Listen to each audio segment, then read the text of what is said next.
The pre-assessment that you took at the beginning of the term was a test to try to evaluate what kind of thinking you have already developed around quantitative ideas. Most of this assessment really centers on how you're interpreting both statements and visuals. For instance, the first question asks you to interpret the author's conclusion and what he might be saying about the study.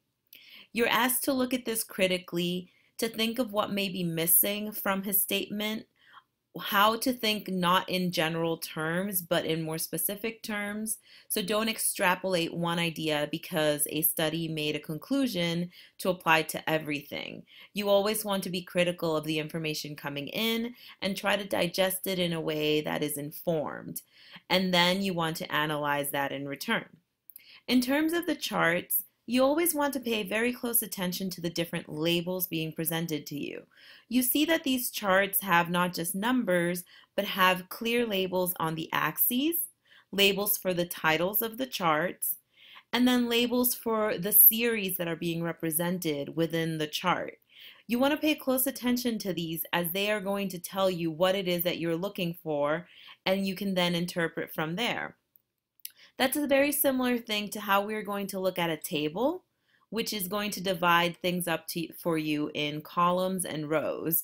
You want to pay attention to the column headings or the row headings, the title of the table, any footnotes to understand where the data is coming from, or what kinds of clauses they are for understanding the data. Again, the same goes for maps. You want to look at what the scale in the map means. What map are you looking at? What is the title of the map? What other data does the researcher, the person who created this visual, provide you? And pay close attention to those details to understand what it is that you're looking at and try to interpret from there.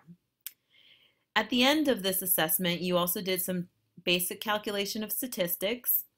And some of the errors that were found in this was something as simple as a decimal place. You always want to be careful where you place your decimal and how you type out your numbers. So always double check to make sure that what you type into the answer is what you meant to type, and don't erroneously add a zero or take away a decimal just from quickly entering the numbers.